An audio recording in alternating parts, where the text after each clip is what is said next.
Ok, aujourd'hui, on va rentrer dans la partie la plus importante. C'est celle du premier outil que j'utilise. Tu le sais déjà, c'est le breathwork. Il y a quelque chose que ton corps fait en permanence sans toi. Il bat, il digère, il sécrète tes hormones, il monte ou baisse ton niveau d'alerte.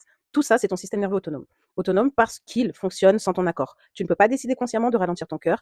Tu ne peux pas ordonner à ton cortisol de baisser, sauf par une seule porte, ton souffle. La respiration, c'est réellement le seul de ces processus qui soit à la fois automatique et pilotable volontairement.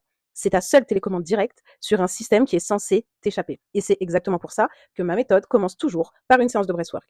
Voyons ce qui est mesuré parce que là, on est sur du solide. Quand tu respires lentement, en allongeant l'expiration, tu stimules ton nerf vague. C'est le chef d'orchestre de ton état de calme. Un nerf vague stimulé, c'est le frein parasympathique qui s'enclenche, le cœur ralentit et le cortisol, ton hormone du stress, lui, redescend.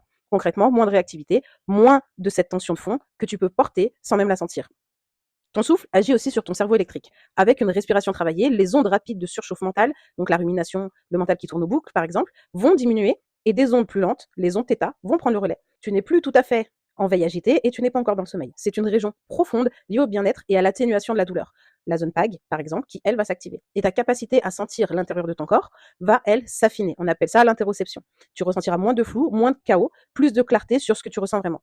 Et pour que tu mesures à quel point c'est puissant, en 2014, une étude a été publiée dans une grande revue scientifique qui a montré que des personnes entraînées à une respiration intense pouvaient influencer volontairement leur réponse immunitaire et inflammatoire sous injection contrôlée d'une toxine. On croyait ça totalement hors de portée de la volonté et le breathwork a prouvé le contraire. Maintenant, si on part de l'autre côté du langage, et tu vas l'entendre à chaque fois que je le ferai dans ce module, ce qui suit, c'est pas de la mesure, c'est de l'expérience. Ok? Donc, cet état-état que le souffle ouvre, c'est la même porte par laquelle tes programmes se sont inscrits quand tu étais enfant. C'est pourquoi le breathwork est la première marche de ma méthode. Sans hypnose, sans aucune substance, il va créer un état où ton mental va se taire et où l'accès à ce qui est enfui devient possible. Que tu appelles ça un portail ou simplement un état neurophysiologique particulier, ça n'a aucune importance. Ce qui compte, c'est que ton corps t'ouvre une porte que ta volonté, elle, ne trouvera jamais. C'est le socle. Le souffle n'est pas une relaxation parmi d'autres, c'est ta commande unique vers l'ingouvernable.